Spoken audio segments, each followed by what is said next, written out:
my wife set me down, and I knew it was one of those conversations where it was going to be something, because she's not a joker, and she was very serious, and she sat me down and she said, "Scott, your friend and ours, Dan Gunderson, has died while you were gone over the weekend." And I said, "No." She said, "Yeah, he had a massive coronary on the Hammond Trail on his bike ride, and he was dead with 4 children at home." And I remember we shed a tear together, and I was just shocked. I was in shock and awe, because he was a great friend, and he was a really neat guy. He was the guy that always wore Hawaiian shirts to everything in Humboldt County, so that's who he was.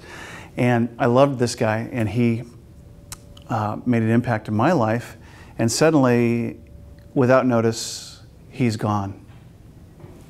So it made me stop and check myself and start to think about legacy, and about what is it that we leave behind. The meaning of legacy is anything left behind. And so Hitler had a legacy, Abe Lincoln had a legacy, you and I have a legacy. And it really stopped me, and I had to really kind of check my life a little bit. So I want to go over a couple things that we'll talk about today. One is, hi, I'm Scott Hammond. Yes, I have 9 kids. Yes, we live in McKinleyville. I've been here about 32 years, went to Humboldt State, and I'm delighted that you'd have me here and you guys would come out in the rain today. I want to tell you a little bit about legacy. We'll go over that. We'll go over the workbook I provided for you so you can take some notes, and there's some handy-dandy fill in the page blank things there. And then we'll have a little discussion, and we'll talk about what it is to leave a legacy. And then I want to talk about some legacy items. You'll see over here on the table I've got some things that, how could an iPhone be about a legacy? Well, stick around, I'll tell you. How about a coffee mug? You're going, wow, I don't know. It'll make sense in a minute. And then we'll have a kind of an open discussion. So I'll start with a question. See if you know who this was. Not only will he be remembered as an amazing coach and leader, but he was also a superior athlete. This was an obit dated Sunday, December 4th. So it's just, wow, just about a year old. It's exactly a year old. That's weird. I picked this very randomly, so this is actually 1 year old. This is a year old today. Not only will he be remembered as an amazing coach and leader, but also a superior athlete. He was a fantastic swimmer and diver, a star quarterback, and he kicked the longest field goal in the Camellia Bowl history in 1968 for Humboldt State. And the answer is Coach Dave Banducci. And so why do I bring this up? Well, somebody's going to write your obit and mine. And it's not if, it's when. And we give a lot of thought to having birth and having weddings. We don't give a lot of thought to our legacy and our eventual exiting the earth. And one of these things these are fun to read. I met a guy at speaking school. He was great. He said, "I collect obits." And I go, "What's wrong with you?" He's a great guy, and he had these fabulous stories of how if you really comb these, they're amazing. A lot of them are factoids. She was great and a good swimmer, and they loved life to the fullest, and those are all great. But every once in a while, there was one this weekend for the family that got washed into the ocean. That was a really thoughtful obit. It was like about a whole family, and it was really, really well written. So look for those. They're fun to look for if you're a little strange like maybe some of us are.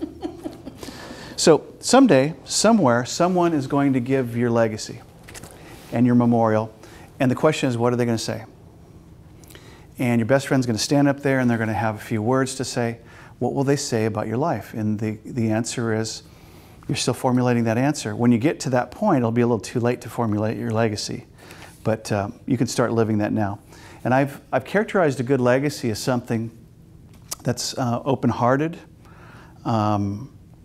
communicative, you're a supportive person, you're real. Hopefully a lot of it's not about money. Money's a great tool. It's not about stuff. But what would you be remembered for? What defines you? One thing that my kids get a kick out of, and a lot of people accuse me of, some of my legacy is I'm a coffee drinker. And I've been known to frequent Starbucks. okay, guilty as charged. My wife goes, hey, that's like your pub on the way home. I said, I don't drink beer. She goes, yeah, go ahead and go to Starbucks. So I have permission to go do that. That's awesome. So one of the things that I define as a start is, what is the heart and character of a good legacy? And I would say, if I had to put it in a small phrase, it's joyful participation in life. Now that can look really different for a kayaker or a surfer or a business person or a blog writer or a video guy. That can look different for all of us. But generally the thread would be, are you joyfully participating in life? And the answer is, well, let's hope so. So what is your legacy? What does legacy mean? Well, Webster defines it as anything handed down or handed back from the past. So anything handed down, anything I leave. My dad is a great story. My dad, Bob, was a World War II vet. You could put all of his possessions in his old Chevy Celebrity. He just didn't have much. The guy never owned real estate. He never had much. He didn't leave a bunch of debt, nor did he have a lot of stuff. But what's cool about my dad, see, I spoke that in the present tense. He's been dead for 8 years. He died on Valentine's in 04. What's cool about my father was he left a really rich legacy in myself and in his grandkids. He'd come up and visit, and he had 3 highlights of his visits to Humboldt. He would buy ice cream for the kids, and he finally figured out he couldn't do bonbonniere anymore. He had to go to Safeway because it just got too expensive with too many kids. He loved to worship. He'd love to come and we'd sing, and he'd love to do that. And then he'd come to work with me and hang out with the other salespeople when I worked at the Tri-City Weekly 150 years ago. And so he liked to joyfully participate. And so he was engaged. And what was cool about my dad is he finally found a way to tell his story and leave his legacy in a lot of different ways. One is he trained me as a sales guy, which I am by day. But he also was able to kind of talk about his life in World War II, which a lot of those guys can't, won't, shouldn't, couldn't. But he really kind of connected to it. And what was really cool is my dad had a lot of really awesome, crazy stories from a world at war in the 40s. And they were really exciting to hear, especially around the dinner table when he could really connect with the kids. So what is your legacy? It's anything handed down from the past. It might involve communication. It might involve storytelling in some way or speaking. And so let's just start. There's 3 things: how to identify your legacy, who's your audience, and what's your platform. So we'll start with number 1. How do you identify your legacy? Well, I would propose this test. It's what others know about you versus what you think about your legacy. Case in point, we're driving home. It's a Sunday morning, midday. And I looked over at Joni and I said, wow, what do you think about me? Aren't I a great speaker? And I'm really great, and I like to play guitar, and I'm really great at this stuff, and don't you think I'm that in a bag of chips? And she got that spousal look, that scrunchy, that wife. She looks at me and she goes, no. And I said, so what? And she said, young adults really like you. And I said, what? She goes, yeah. She goes, kind of like your dad. She goes, young adults, high school, college, those guys kind of resonate with you and they think you're okay. And I said, really? I hate those guys. No, I'm kidding. I'm kidding.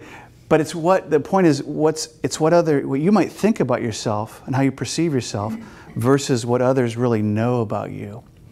And so the message is, the test is there some safe people in your life that are safe people that you could survey and go, you know, what do you think I'm about? What's my life been about to this point? And a real friend will feed back. And so brace yourself. So they might come off and just surprise you.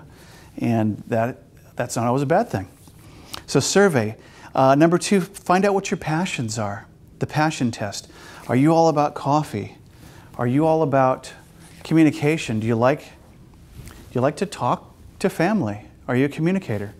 Are you there's a lot of different angles on this. Are you a tennis pro? Are you a sports nut? Are you an outdoor enthusiast? It could be 1,000 different things. Find out what your passion is. And this is homework. Write down your mission statement. What are you about? What's your life? What would you like your life to be about? And then here's one that's a lot of fun. We've used this in business. We call this the 3 overlapping circles. This is the money circle, this is the passion circle, and this is the skill set.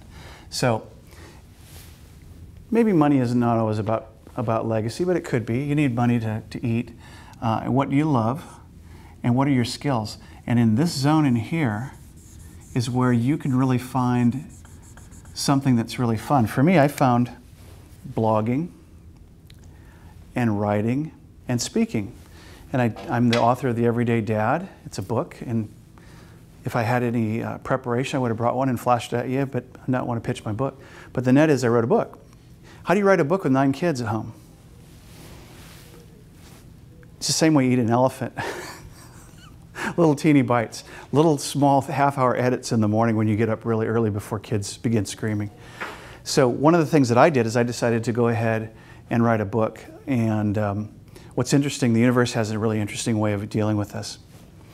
Now that I'm the expert on fathering, we have many more chapters that we've written since then, because we have a son with Tourette syndrome and all kinds of change, comedy, tragedy, drama.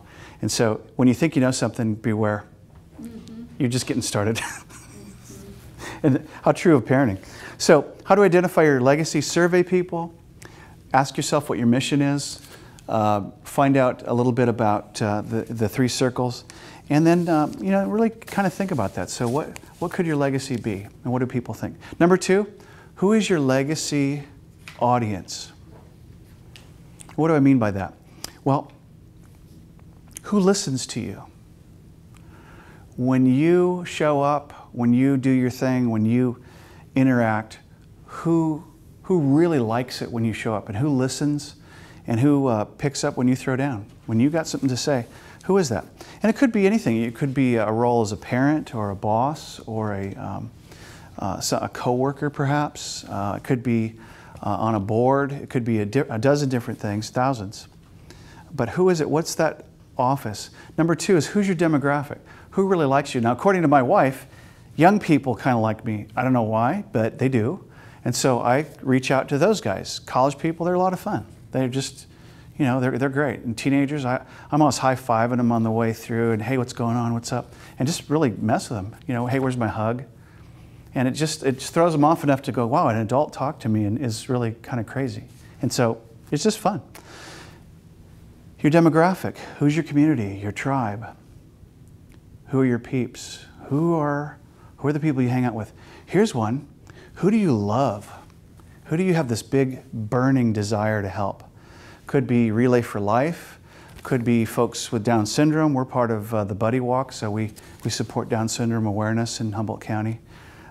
It could be somebody you pray regularly for. It could be a demographic. It could be a nation, a faraway land. It could be anything. So who's that audience? And what causes are really important to you. So I wrote a couple here. Your groups, your past affiliations, who's in your network. Social media now, it's Facebook page. Who's on your Facebook?